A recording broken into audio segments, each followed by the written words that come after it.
मैं और हमारे आदरणीय आर.बी. राय सर जी और मोहन सिंह जी और हमारे दार्जिलिंग भारतीय जनता पार्टी के जिला अध्यक्ष कल्याण देवान जी और साथ ही हमारे विधायक नीरज जिम्मा जी और जो है बीपी बजगाई जी खरसिंग से जो हमारे विधायक हैं, हम सब लोग आज गृह मंत्री जी से अभी मिलके ही आ रहे हैं। इतना आपका फ़ोन आ गया और हम आपके साथ बातचीत हो रही है। पहले तो मैं ये बता दूं, कुछ हमारे अलायंस पार्टी के साथी लोग आज इस मीटिंग में भाग नहीं ले पाए और कुछ लोग और भी जो है हमने चयन किया था इस मीटिंग के लिए करके, लेकिन आप जानते हैं पार्लियामेंट चल रहा है और आज हमारी भी मुलाकात जो है पार्लियामेंट हाउस में ही हुई। एक तो पार्लियामेंट में जो है आजकल एंट्री सबकी बंद कर रखी है, यानी other than member of parliament hardly किसी को अलाउ करते। दूसरा, गृह मंत्रालय की तरफ से भी ये सूचना थी कि 4-5 लोग ही मिले और हम 5 लोग और मेरे साथ मिला करके हम 6 लोग मुझे लगता है पिछले 2 साल के पूरे कार्यकाल में इतनी अच्छी मीटिंग और इतनी संतोषजनक और फ्रूटफुल मीटिंग जो है गृह मंत्री के साथ, मैं ऐसा दावे के साथ कह सकता हूँ ये पहली बार हुई है। आज उनके पास बहुत समय भी था और वो बहुत अच्छे मतलब एटमॉस्फेयर के अंदर में मीटिंग हुई। और सबसे पहले तो मैं आपके माध्यम से तमाम 1.5 करोड़ भारतीय गोरखा दार्जिलिंग तराई डूवर्स की जनता को मैं एक ये खुशखबरी आपके माध्यम से रखना चाहूँगा कि स्थायी राजनीतिक समाधान को लेकर के खुल के आज गृह मंत्री जी के साथ बात हुई। हम सब ने ये विषय रखा, भले ही मैं सांसद पिछले 2 साल से हूँ, लेकिन दार्जिलिंग तराई और डूवर्स की जनता ने भारतीय जनता पार्टी को 2009 से चुना है और करीब 12 साल आज पूरे हुए हैं और हमारी क्षेत्र की जनता बड़े अपेक्षा के साथ भारतीय जनता पार्टी, गृह मंत्री जी और प्रधानमंत्री जी को देखती है। सो हमारे सब विधायक और जितने भी प्रतिनिधि टोली थे, सब ने एक आवाज में विषय रखा कि अब समय की मांग है।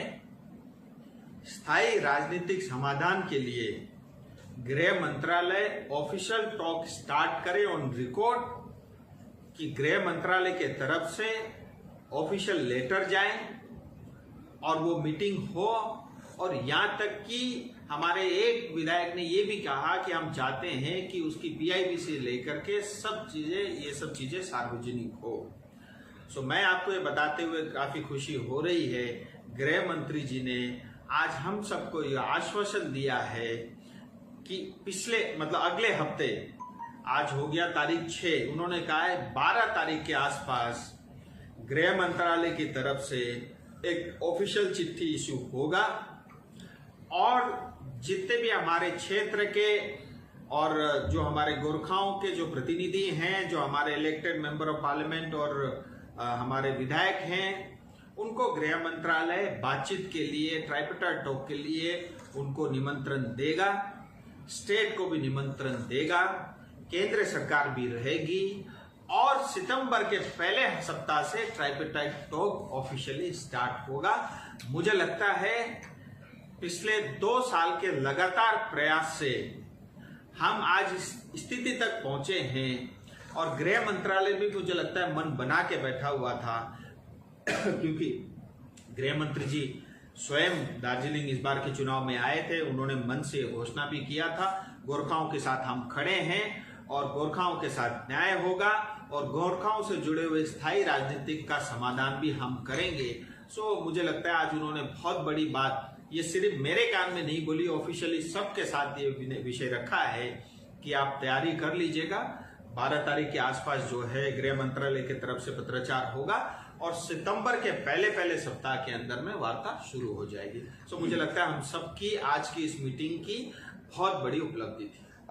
इन सब के विषय में मैं अच्छे से बोल सकता हूँ और घंटों बोल सकता हूँ, लेकिन क्या है, अब विषय ये मेरा नहीं है, अब ये गृह मंत्रालय का विषय है। सो मैं चाहूंगा इसके अंदर में अब जो भी बातें होगी वो गृह मंत्रालय रखेगा। मैं फिर आपको स्पष्ट कर देता हूँ, बिंग ए गोरखा, ठीक है, एक बार भारतीय जनता पार्टी का सांसद साइड में रख दीजिएगा, बीइंग ए गोरखा अगर आप मेरे से पूछेंगे, मैं यही कहूंगा कि हमारी वार्ता गोरखालैंड के लेकर के है। ये स्वाभाविक है, हर बच्चे से लेकर के बूढ़ा जो भी गोरखा होगा वो यही कहेगा गोरखालैंड, ये स्वाभाविक बात है। लेकिन मीटिंग कॉल होगी, स्थायी राजनीतिक समाधान जो गोरखाओं की समस्या है उसको लेकर के, अब गृह मंत्रालय उसको लीड करेगा, मैं भी उसका एक जो है रिप्रेजेंटेटिव रहूंगा। अपने क्षेत्र की जनता की जो अपेक्षाएं हैं वो मेरा अधिकार है, वो मेरा पहला अधिकार है, मैं गृह मंत्रालय के अंदर में विषय रखूंगा। और जो है मैं चाहता हूं अब इस विषय में मैं ज्यादा नीटी ग्रिटी पे नहीं जाऊंगा, नहीं तो फिर क्या है, ये विषय के कई और मतलब निकालेंगे। और आज तक भी ऐसा ही हुआ है, हमारे यहाँ कुछ शुभ काम होने जाता है, उसको अड़ंगल लगाने वाले ज्यादा आते हैं, सो अल्टीमेटली होता कुछ नहीं है। हमारे क्षेत्र में, हमारे इलाके में राजनीति इतनी हावी है कि कोई राजनीतिक का समस्या का समाधान निकल ही नहीं सकता। सो मैं चाहता हूं इसको बहुत सिंपल रखेंगे, क्लीन रखेंगे, और मैं आपके माध्यम से जनता को ये आश्वासन देना चाहता हूं, और मैं आपके साथ खड़ा हूं, और आपकी अपेक्षा, आपकी आकांक्षा के हिसाब से ईमानदारी से आपका विषय रखूंगा। मैं बार बार कहता हूं, मुझे राजनीति से कुछ नहीं लेना, मुझे किसी कुर्सी या पोस्ट से मुझे कुछ नहीं लेना, और मैं राजनीति में हूं, कुछ अच्छा हो अपने क्षेत्र के लिए, अपनी जनता के करने के लिए, वही कर रहा हूं। राजू जी, कोई पॉलिटिकल व्यक्ति हो, जो भी हो, बहुत कई दिनों से विषय चल रहा है, और मैं बहुत समय तक मैंने कोशिश की है कि क्योंकि कुछ भी होता है उसमें जितना ज्यादा पॉलिटिक्स हो जाता है, तो कई बार मेरा मन दुखता है, तो बहुत सारे विषयों से मैं अपने आप को बहुत अलग रखता हूँ। बट फिर भी आपने पूछा है और लाइव कैमरा में पूछा है, मेरा फर्ज है आपको बताना। देखिए, मतलब डेमोक्रेसी के अंदर कोई भी व्यक्ति अपने स्व इच्छा से, अपनी प्रेरणा से, अपने अधिकार के लिए, अपने हक के लिए, अपने समाज के लिए, अपने राष्ट्र के लिए कुछ करना चाहे, वो स्वतंत्र है। किसी ने मेरे से परमिशन लेने की आवश्यकता नहीं है, और मुझे किसी को परमिशन देने की भी आवश्यकता नहीं है। और आपकी भी अगर कल कोई इच्छा होती है तो वो अपनी इच्छा इस स्वतंत्र भारत के अंदर में आप अपनी इच्छा को प्रकट कर सकते हो। ये राइट आपके पास भी, मेरे पास भी, ऐसे किसी तीसरे चौथे हर एक के पास है, और ये हक और अधिकार हम गोरखाओं के पास भी। मुझे उस विषय में कुछ नहीं कहना, हर एक व्यक्ति अपने हिसाब से, अपनी बुद्धि से जो उसको ठीक लगता है वो कर सकता है। लेकिन मेरा यही कहना है कि अगर मान लीजिए कोई अनशन, कोई धरना गोरखालैंड को लेकर के है, तो मैं भी जो है उसको मैं सहयोग करूंगा, और जो है मैं उसके खिलाफ नहीं हूंगा, मैं भी साथ दूंगा। और मैं ये तक भी कहता हूं कि आने वाले समय में अगर कभी ऐसी आवश्यकता लगी कि अलग राज्य को लेकर के या गोरखालैंड को लेकर के धरना देने की ही आवश्यकता पड़ती है, तो मैं दूंगा सबसे पहले। और ये धरना मैं दार्जिलिंग में क्यों दूंगा? मैं दूंगा तो जंतर मंतर में दूंगा, क्योंकि इसका समाधान दिल्ली से होना है। मैं दार्जिलिंग के किसी कोने में जाकर के जंगल में बैठ जाऊं, या मैं अपने पार्टी ऑफिस में बैठ जाऊं, या मैं अपने घर में बैठ जाऊं, उसका समाधान नहीं होगा। मेरा ये कहना है, देखिए आज तक हमने धरने बहुत दिए, अनशन बहुत किए, आंदोलन बहुत किए, बहुत लड़ाई झगड़ा भी हुआ, अल्टीमेटली निकला क्या? पिछले 100 साल से हमारी प्रैक्टिस यही तो रही है। अल्टीमेटली जो है हम समाधान की तरफ नहीं जाते, हम एन केन कुछ न कुछ करके जो है हम जनता के ऊपर में और समस्या पैदा कर देते हैं। कभी 3-3 महीने बंद हो जाता है, लोग जो है भूखे जो है रात को सोने के लिए नौबत आती है, धंधा चौपट हो जाता है। आज दार्जिलिंग से पूरा जो है टूरिज्म उखड़ के दूसरे क्षेत्र में चला गया। आज सिक्किम को बहुत फायदा हुआ है, दार्जिलिंग में आंदोलन होता है, फायदा सिक्किम को होता है, क्योंकि यहाँ का टूरिस्ट निकल करके सिक्किम और बाकी नॉर्थ ईस्ट के प्रांतों में जाता है। मुझे लगता है अल्टीमेटली हम नेता लोग जनता को दुख देते, उनको तकलीफ देते, और हमारी समस्या समाधान करने की बजाय उस समस्या को हम और बड़ा कर देते। मुझे लगता है इतनी ज्यादा राजनीति कहीं भी ठीक नहीं। अगर चीनी में, अगर चाय में भी ज्यादा चीनी शक्कर डाल दो तो आप पी नहीं सकते। इसी तरह से दार्जिलिंग, तराई डूवर्स, हमारे इस क्षेत्र में भी राजनीति इतनी हावी है, न कोई अच्छा व्यक्ति बोलना चाहता है, न कोई संस्था बोलना चाहता है, न कोई इंटेलेक्चुअल बोलना चाहता है, न कोई साहित्यकार बोलना चाहता है, न कोई युवा बोलना चाहता है। मुझे लगता है राजनीति ज्यादा है। मैं ये मानता हूं कि ऐसे विषय के अंदर में कोई राजनीति नहीं होनी चाहिए। अगर कोई व्यक्ति स्व इच्छा से, अपनी इच्छा से अनशन करना चाहे और जो है भूख हड़ताल करना चाहे, आमरण अनशन करना चाहे, ये उसकी अच्छा है और ये प्रशासन को देखना है, उसमें मेरी कोई भूमिका नहीं। देखिए, मेरा ऐसा मानना है, डेमोक्रेसी के अंदर में, स्वतंत्र भारत के अंदर में हर एक व्यक्ति को अपनी इच्छा से अपनी बात और अपनी चीजें करने का पूरा अधिकार है। न तो किसी को मैं रोक सकता हूं, न किसी ने मेरे से परमिशन लेने की आवश्यकता है।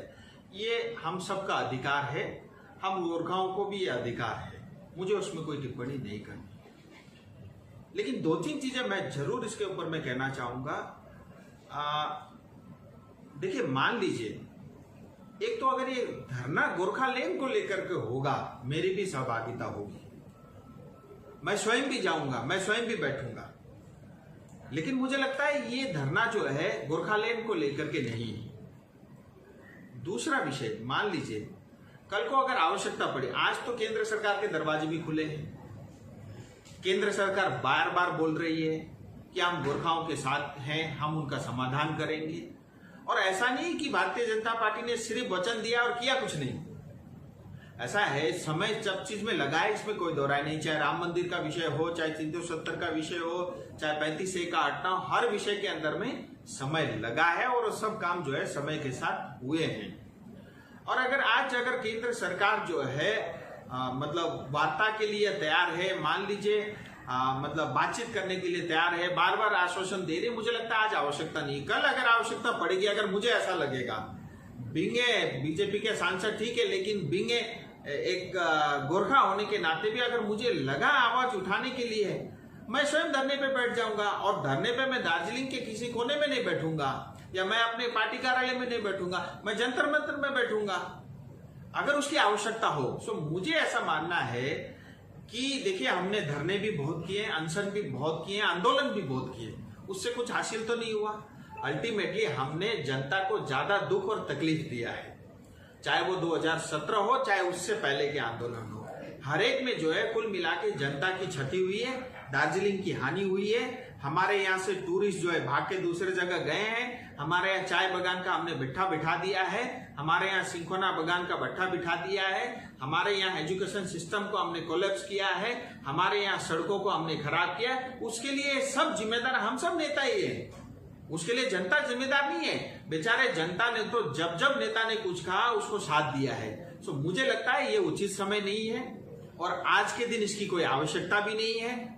और मैं ये कह रहा हूं, अगर आवश्यकता होगी, अगर उस दिन मुझे बीजेपी सांसद न होकर गोरखा सांसद बनना पड़ेगा, मैं बनूंगा। मुझे अगर पार्टी के अगेंस्ट भी बोलना होगा, बोलूंगा, अगर आवश्यकता होगी।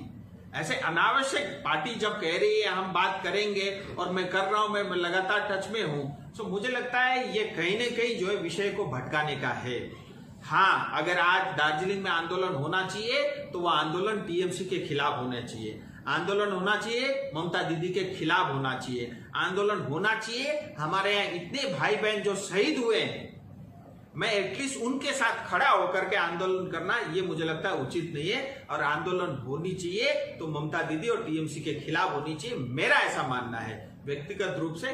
बाकी जैसा मैंने कहा, स्वतंत्र भारत में हर एक को अपनी जो है काम करने के लिए सब लोग स्वतंत्र हैं।